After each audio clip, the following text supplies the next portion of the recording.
What is China's overall philosophy underlying its diplomatic or foreign policy?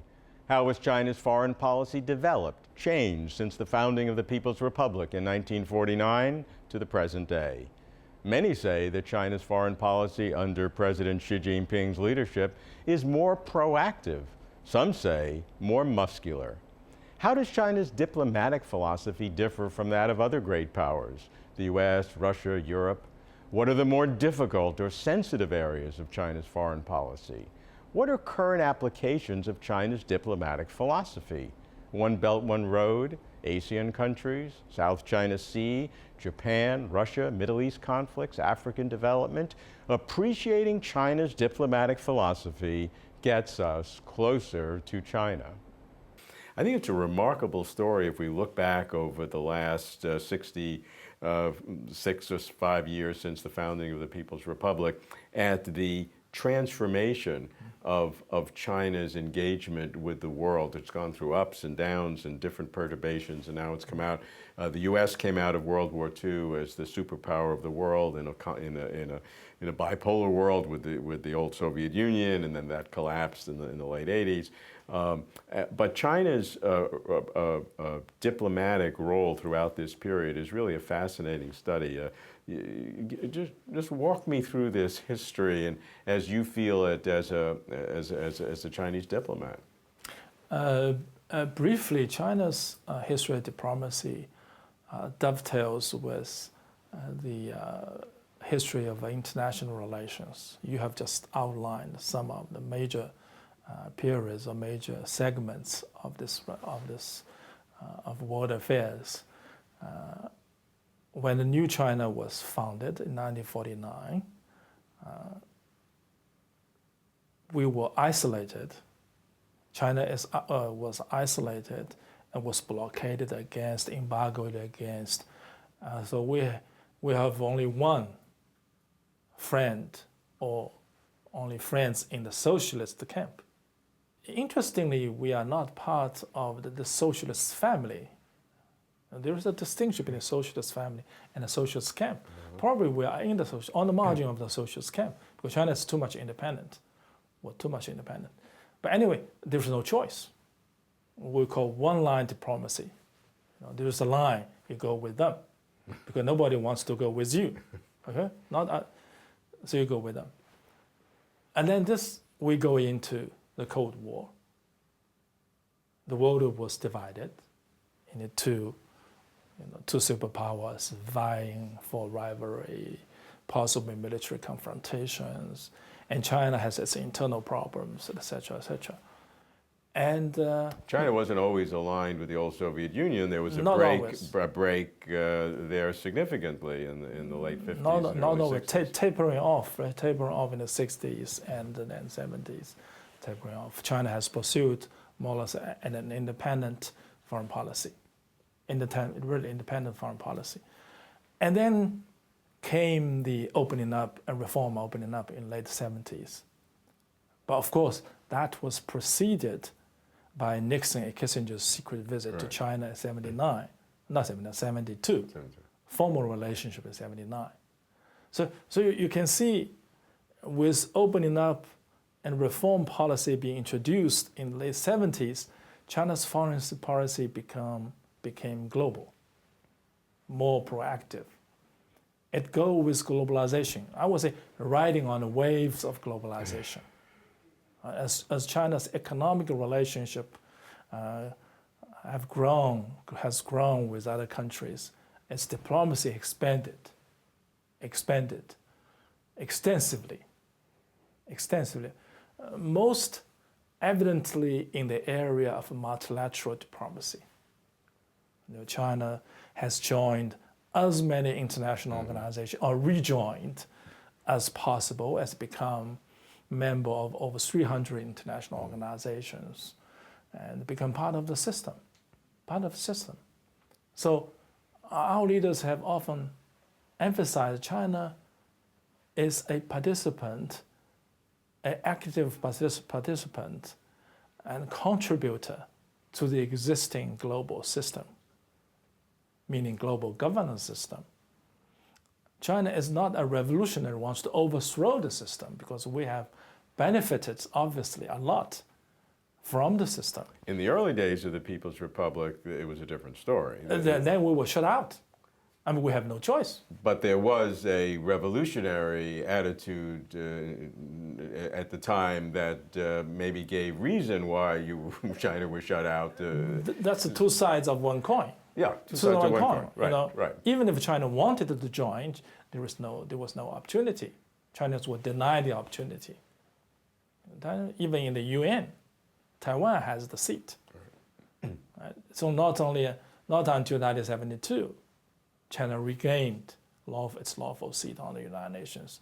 So later on, it all happened step by step. China gets itself more and more involved in global governance, in management of international affairs, in dealing with, in establishing as many diplomatic relations as possible. We are not aligned, military aligned. We'll pursue there is a group in the United Nations system called Non-Aligned Movement plus China. Interesting term, right? 77 group of 77 plus China. You can see China is with the developing countries, but is also at the same time independent. Independent policy of independent foreign policy pursue in its foreign policy an independent position, independent route, is extremely important. China would decide on the merits or demerits of the issue concerned, not by which country is on our side, which country is not on our side, etc. For decades, China's policy was leave us alone, we have our own problems here to deal with, and only engaged in international affairs when it was imposed on China. There seems to be a step function difference in today's world where China is actively proposing new ideas and engaging the world as it never has before. Trace this transformation, which future historians may look upon as truly a historic change in the world order. I agree with you that China has now entered a new era of a proactive engagement, I would say proactive engagement in international affairs, in global governance. If you read the speeches, pronouncements by President Xi Jinping, he emphasized very often that China, based on China's wisdom, China's philosophy, need now to propose China's ideas, China's concepts, make real contributions to global management of international affairs, which is global governance. So China, you can see quite clearly in the last 2 or 3 years, has been moving pretty fast to engage proactively, whether politically, to be a mediator somewhere, in the Middle East, and to send more peacekeepers around the world. China now is the biggest peacekeeping contributor of the P5, Permanent 5. We have more soldiers abroad than others, but not on military basis, but as international peacekeepers. We have sent our navies to patrol the coast, off the coast of Somalia to combat piracy. And China is doing a lot of things in a proactive fashion. But this is a hallmark of the new diplomacy, what we call big power diplomacy of China with Chinese characteristics. This is maybe a pundit saying, but this is true. This is true. China feels now we are able to contribute our share to global governance. Is this an inviolate principle? Suppose there's a genocide internally within a country and the prevailing leaders of that country in Africa or wherever are killing their own people. Does the world have a responsibility beyond the sovereignty of some countries as they exist? You're right. There is a issue of responsibility to protect, what they call R2P, abbreviation, R2P, responsibility to protect. This is a concept fairly new, developed at the end of last century, beginning of this century. Right. We all remember what had happened in the Great Lake area, Rwanda, etc., in Bosnia, all these places. So people, as you were saying, are worried, should there be a genocide? Should there be a massacre? What should the international community do?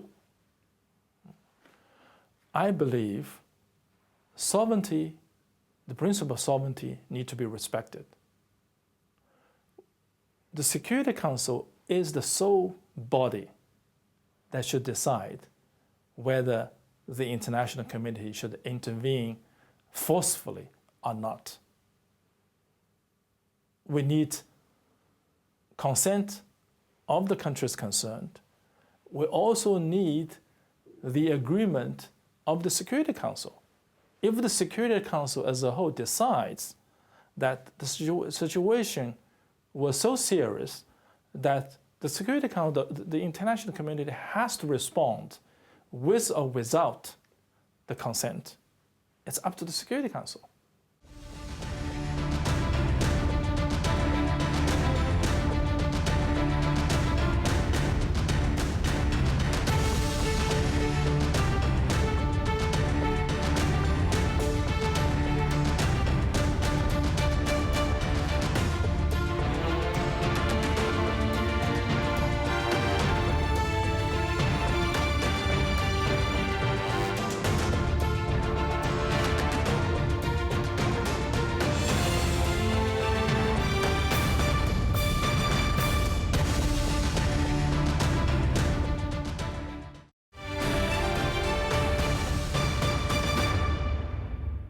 China has taken in the last few years a very nuanced policy, whereas in the past it may have been very simplistic looking at the world because of its internal problems, but now China is so engaged that it must have specific orientations to different areas maybe in thinking. So I would just like to ask you, I'm going to name some countries, and just to start, Russia. How does China look at its long-term relationship with Russia? China and Russia have formed a strategic partnership of collaboration. I think it's going on very well. We share many things in common. We have similar views on most of the issues on the Security Council, because I used to serve on the Security Council, I know. And the two countries have lots of things in common. And economically, really the two economies are complementary to each other. Russia has lots of natural resources to supply to China, and China certainly has capital to invest and to share our experience with Russia, how to develop their economy, etc. So lots of cooperations going on between Russia and China. But that doesn't mean China and Russia are forming an alliance, a military alliance, because China adheres to a non-aligned position. We're not forming any military alliances with any other country. For United States, U.S. is the single most powerful country in the world. No doubt about it. So China's relationship with U.S. is very important to China and to the United States too. Some people say it's the most important bilateral relationship in the 21st century. I think everybody says that. And some say one of the most important bilateral relationship. But certainly, whatever policies each country has vis-a-vis the other has implications well beyond the bilateral field. Sure, the whole world is affected. Whatever U.S. policy has towards China has an implication regionally, globally. Sure. And the same thing with China. So both countries need to have a global perspective. And that's why I advocated in my book, the new book, that I have a special chapter for China-U.S. relations. I believe there's lots of... Your book on global governance. Global governance. And I emphasized two things. One, global governance will not succeed without close cooperation between China and the United States. Good it's start. obvious. Yeah. Secondly, for U.S. and China, where can we find a better place to cooperate than global governance? No, global challenges. If we can cooperate to address global challenges, that will not only help alleviate the seriousness of the issue, contribute to a possible solution together with countries in the region, countries concerned, but it will also enhance the trust which is acutely lacking between our two countries. For China and the United States, where is the better place? Where could be a better place for the two countries to build up trust than global governance? And there's great need with all the instability, climate change. I mean, there's huge. Exactly. Look at the recent example, late last year when President Obama was in Beijing for a state visit during Beijing APEC summit. He and the President Xi signed a bilateral or issued a bilateral communique on climate change. Yeah. And U.S. promised, emission reduction, a target, I forgot, about around 20% or something by a certain year. And China's promised more or less to reach the peak by 2030. It's not easy. It's not an easy thing to do for the biggest two CO2 emitters, emitting countries. So you can see the potential is huge. Potential is huge in terms of building trust. How do we apply China's principles, which have been very consistent, to Russia's annexation of Crimea? China's position is quite clear on this issue, actually quite consistent. It is one, you have to respect sovereignties of countries involved. Secondly, any conflict or any dispute need to be resolved through consultation, not by military actions. But here, we all have to remember what has caused upheavals in Ukraine. Why the Russians did what it did. We just can't let the history go away or slip through our fingers. The double expansion of EU and NATO, expansion eastward, right up to the doorsteps of the Russian Federation. I don't know, I read a book about a gentleman's agreement between the former USSR and the Germany, the US, and others Western European countries, that the former USSR agreed to the integration of two Germanys. The NATO will not expand eastward. There wasn't a gentleman's agreement. I don't know that it's true or not, but it was said in the book.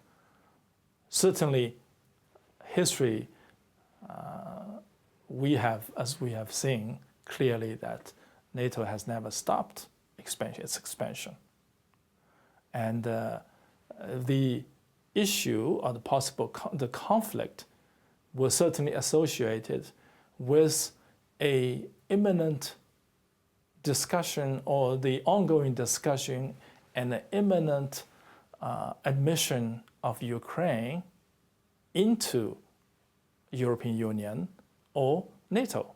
They were discussing an agreement of association with NATO and the EU. So does that give That is the trigger caused disputes in some parts of Ukraine. I'm not commenting on what Russia has done in taking the results of a referendum inside Ukraine, inside Crimea. I'm not commenting whether it's right or not right. What I'm saying is China has taken a position that sovereignty of nation states need to be respected. Any issue, any conflict, a possible dispute, whether it concerns sovereignty, concerns independence, concerns whatever, need to be resolved through negotiation and mediation. What are some of the principles that China will apply to its integration into major global governance, and how do they differ from how other countries have done it, particularly the U.S.? Well, for China, it has been quite persistent in upholding some of the principles in her diplomacy. For instance, we will do what we can to maintain international peace and stability. We talk about global instability. Sure. This worries us too, because, for instance, when you see increased instability in the Middle East, we worry. That got China worried because we depend on the Middle East for lots of oil imports. China now is the biggest oil importer from Saudi Arabia, replacing the United States. That's a major transformation in the world. Some U.S. officials jokingly, half jokingly, maybe jokingly, said, now Middle East is your problem, it's China's problem. Of course, we do not believe it's our problem, but it's the problem of all, of the region, and we need the regional participation, big power participation, etc. But again, a principle of maintaining peace and stability is paramount for China. As one of the P5 Security Council members, we showed, according to the UN Charter, we showed special responsibilities. This is not to say China is special, but it's said in the Charter as one of the big five, we have special responsibilities to do that. And we are shouldering that responsibility. Secondly, we believe this is a new world where China needs to share her dividends of economic growth, her experiences with our neighbors, with other countries. This is not purely altruism, what you would call it. It is an issue, or it is in the interest of community of nations. It is also in the interest of China, because China cannot really develop further until the whole world catches up. Sure. Not catches up with China, but catches up, raises its level of economic growth. Everybody understands that rule. You cannot go alone. You cannot go far. We are in a globalized era. I want to emphasize that. Globalization makes it imperative that we all work together to promote economic growth. This is the second. Third principle we hold dearly because we were discriminated against. We suffered injustice in the past, what you call 100-year humiliation, whatever name you want to put it. But one principle hold dear is the equality of nations. Every member of the United Nations is equal under the UN Charter. They have one vote. They should have the same voice, even if some voices are louder than others. But in theory, we should be equal. Big or small, rich or poor. It isn't a principle China insists very much. For instance, I used to work in the late 90s, middle 90s to late 90s in the UN, in our mission to the United Nations.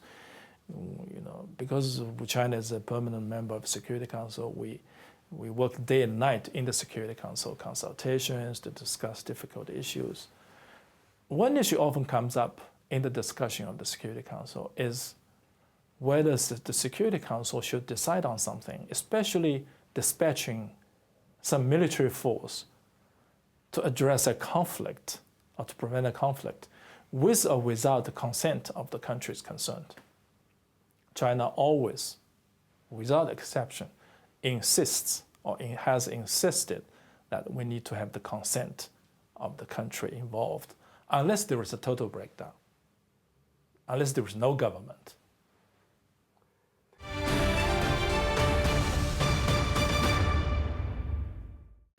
So if you look to the future, what advice would you give particularly to the next generation? What has your generation learned that you could pass on to the next generation? It's not for me to pass on. I think President Xi Jinping has already proposed countries need to work together to build new type of international relations, new international relations or patterns of international relations with the core idea of win-win through cooperation. Two elements, win-win, cooperation.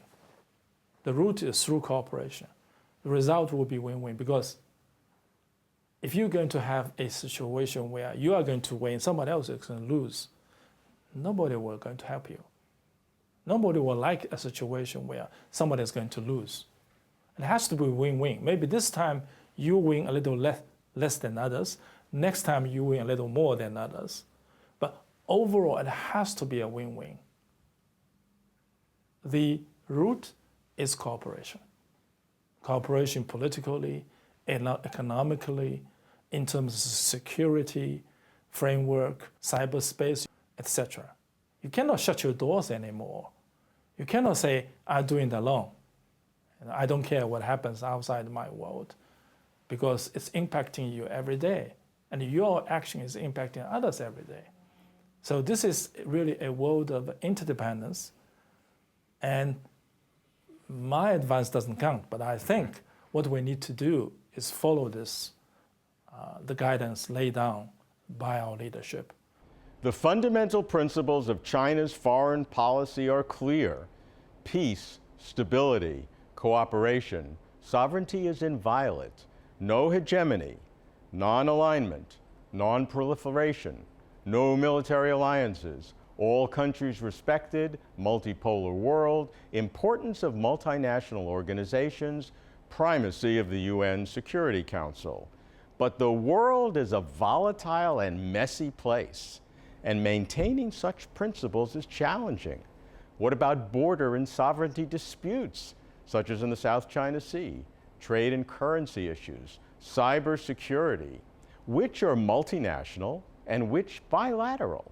China's view may differ from that of other countries. What about the responsibility to protect a proposed transnational principle where sovereignty is not an absolute right if there are mass atrocities or human rights violations? All these challenge China's diplomatic policy, which must become and is becoming more sophisticated and more nuanced. Watching it keeps us closer to China.